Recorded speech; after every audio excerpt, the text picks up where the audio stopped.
Hello everyone, welcome back to my channel 7 Speed Manipur. Khoi ngasi khoi TVS ki oiba khoi 3-wheeler da auto rickshaw hai tare ko khoi petrol gi da khoi RE gi design hai tare ko aduga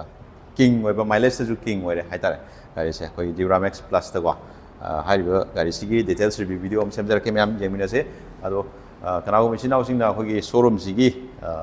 ID details contact details hai tare visit tawang am draga soi contact details sama I hapsaram gas sedum contact to biro aduga khoi hana khoi TVS ki partsing phangam daba dagi nuai taba myam do sizum haiba khoi rian group jida la aganda sizum contact taw kan tana bi ya gani haidis su loi available loi oi re hab tare ko ado video se haujala se kui da vida ado kanau mi sinau singa nauna thengna biro kana subscribe like and share to san video gari ga mari le na content sin pura la ko da miss hoy dana ba ado video se haurse video se koi mamang lom dagi hane ta horsi ko mamangi magi look se look sana hamte yeng thoksi ko gari sigi look se ai gi side gi hajo ha di koi gi gari sigi thaina koi ari gi koi petrol auto do adugi masakti loi oiraga si sina koi inong nong na puthokpa masak se hanaga yam tina khena re hai tare ko look se hojikna premium oiba su hengale masa nan su hengale ko aduga magi sigi fender ga se koi metal da ko tore aduga si suspension type su sumaina o phangani ko adu sigi luksing sumaina o phangani ko si headlamp se koi LED de loi lak doi ni ko adu si chrome treatment ga si amna phajai ko siga je sini je ma ga si masak se hana thon ma tare aduga magi TVS king si thare ko magi side ki koi order mirror su yam pang na sauna marang kai na yaw ko aduga side lom dagi yeng ba kanda gari sigi looks maina tawgani ya adagi maningi na maina u phangi ko soft top ta lakani ko maina tari maina u bani okay adudi koi details oina hajara age mathang ko sige koi gi the King Duramax Plus hajo oidini ko ado masi ujik koi gi raung sinau jing magi price to hane ta hajarum ge ko magi price e on road to hajarage koi gi 2,55,000 on road ta maina lakani ado loan gi ni query le ga soi hap yo contact number sidum contact option bio sina front gi legs le ado koi engine gi magi power figure om de yang makan masi engine type se koi 4-stroke liquid cool single cylinder SI engine oi doine aduga magi cc sina 2.25 to 25.8 cc maina oi ko aduga magi maximum power sina 7.9 kilowatt koi 4750 rpm da aduga maximum torque sina 18.5 newton meters mai lakani ko aduga magi max speed se 65 km/h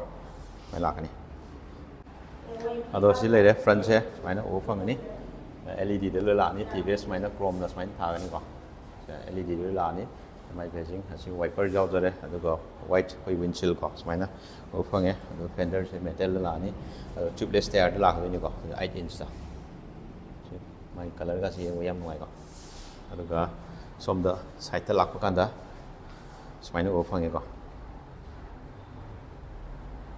adagi magi side ta lainge sida magi koi gi kino se dimension habitang hajara ke bo dimension je ma lai se wheelbase se 1990 lakani aduga length sina 2647 mm aduga wide sina 1329 mm lakani aduga height sina 1740 mm cup weight na koi gi 366 kg mai lakani adu ground clearance dum wangi ko si 169 mm mai lakani ko aduga ma se koi gi hamarom da koi mileage yam na pha ba hai tare mileage se moi pir se koi 35 to 40 gi sang mai pi ko do mileage se koi gi driving gi mai condition adugi sang gi adugi condition gi su makha pi poli ko thau gi style hai tare ko ado smaina o phangani maning gi space ju ma ang kai phadan lai ko ai ka kala ga ju yang jarake aduga smaina ꯑꯗꯨꯒ ꯃꯥꯒꯤ ꯐꯨꯏꯜ ꯇꯦꯡ capacity ꯍꯥꯏꯇꯥꯔꯦꯀꯣ 8.5 ꯁꯨꯃꯥꯏꯅ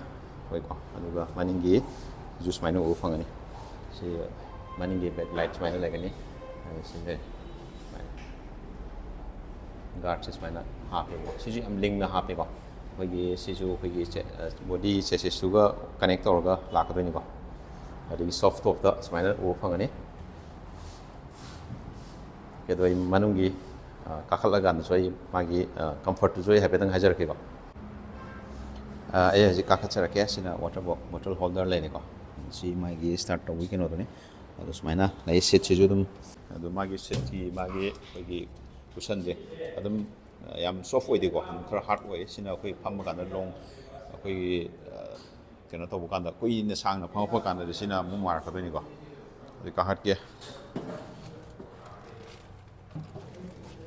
ꯑꯗꯣ ꯑꯩꯁꯦ 5.8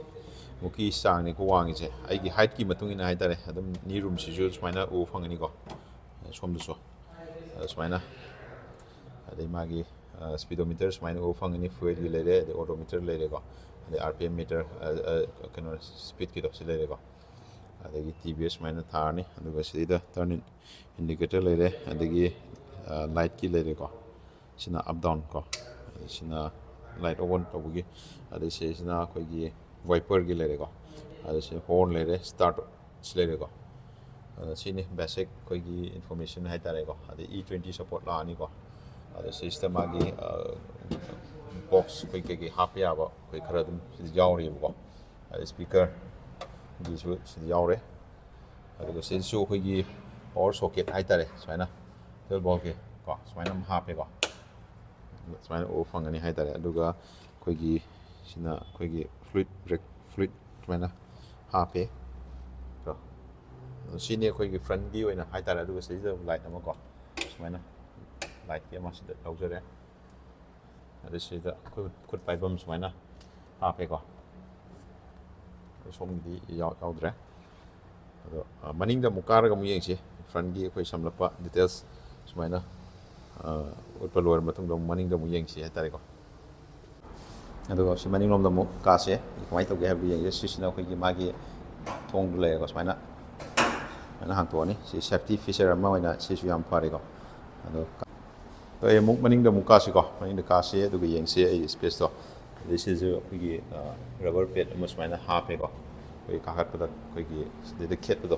ꯑꯗꯨ ꯈꯤꯇꯪ ꯐꯅꯕꯒꯤꯗꯃꯛꯇ ꯑꯗꯨꯝ ꯌꯦꯡꯁꯤ ꯃꯤ ꯀꯌꯥꯃꯨꯛ ꯐꯝ ꯌꯥꯒꯗꯒꯦ ꯍꯥꯏꯕꯗꯨ ꯌꯦꯡꯁꯤ ꯑꯗꯣ ꯑꯩꯅ ꯍꯧꯖꯤꯛ ꯐꯝꯃꯤꯁꯤ ꯃꯇꯥꯏꯗꯅꯤꯀꯣ ꯃꯤ ꯑꯍꯨꯝ ꯏꯔꯥꯏ ꯂꯥꯏꯅ ꯑꯗꯨꯝ ꯀꯣꯝꯅ ꯑꯗꯨꯝ ꯐꯝꯕ ꯑꯗꯨꯝ ꯌꯥꯅꯤꯀꯣ ꯁ꯭ꯄꯦꯁꯁꯦ ꯃꯔꯥꯡ ꯀꯥꯏꯅ ꯂꯩ ꯑꯗꯨꯒ ꯁꯤꯗꯁꯨ ꯑꯩꯈꯣꯏꯒꯤ ꯅꯤ ꯔꯨꯝꯁꯨ ꯑꯗꯨꯝ ꯃꯔꯥꯡ ꯀꯥꯏꯅ ꯂꯩ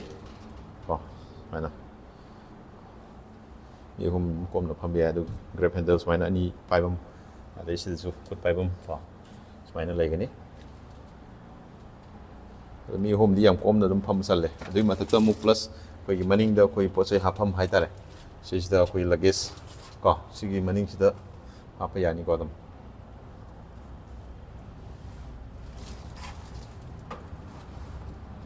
ꯑꯗꯨꯒ ꯍꯦꯠ ꯔꯨꯝꯁꯦ ꯑꯃꯨꯛ ꯌꯦꯡꯕꯤꯌꯨ ꯍꯦꯠ ꯔꯨꯝꯁꯦ ꯑꯗꯨꯝ ꯗꯤꯁꯦꯟ ꯑꯣꯏ ꯍꯥꯏꯇꯥꯔꯦꯀꯣ ꯃꯔꯥꯡ ꯀꯥꯏꯅ ꯑꯗꯨꯝ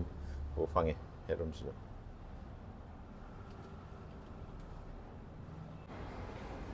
ꯑꯗꯣ ꯃꯌꯥꯝ ꯚꯤꯗꯤꯑꯣꯁꯦ ꯉꯁꯤꯒꯤꯗꯤ ꯁ꯭ꯋꯥꯏ ꯁꯨꯝ ꯂꯣꯏꯁꯤꯟꯖꯔꯒꯦ ꯑꯗꯣ ꯀꯅꯥꯒꯨꯝꯕ ꯏꯆꯤꯟ ꯏꯟꯇꯔꯦꯁ ꯂꯩꯕꯤꯔꯒꯗꯤ ꯀꯣꯟꯇꯦꯛ ꯅꯝꯕꯔ ꯑꯃ ꯍꯥꯞꯆꯔꯤꯕꯅꯦ ꯑꯁꯤ ꯑꯗꯨꯝ ꯀꯣꯟꯇꯦꯛ ꯇꯧꯁꯟꯕꯤꯔꯣ ꯑꯗꯣ ꯑꯦꯅꯤ ꯂꯣꯟꯒꯤꯕꯨ ꯑꯣꯏꯔꯣ ꯑꯃꯕꯨ ꯑꯣꯏꯔꯣꯀꯣ ꯑꯗꯨꯝ ꯀꯣꯟꯇꯦꯛ ꯇꯧꯔꯒ ꯇꯥꯟꯅꯕꯤꯕ ꯌꯥꯒꯅꯤꯀꯣ ꯑꯗꯣ ꯒꯥꯔꯤ ꯊꯧꯕ ꯃꯇꯝꯗꯗꯤ ꯑꯩꯈꯣꯏꯒꯤ ꯌꯥꯝ ꯆꯦꯛꯁꯤꯟꯅ ꯑꯗꯨꯝ ꯊꯧꯕꯤꯌꯨꯀꯣ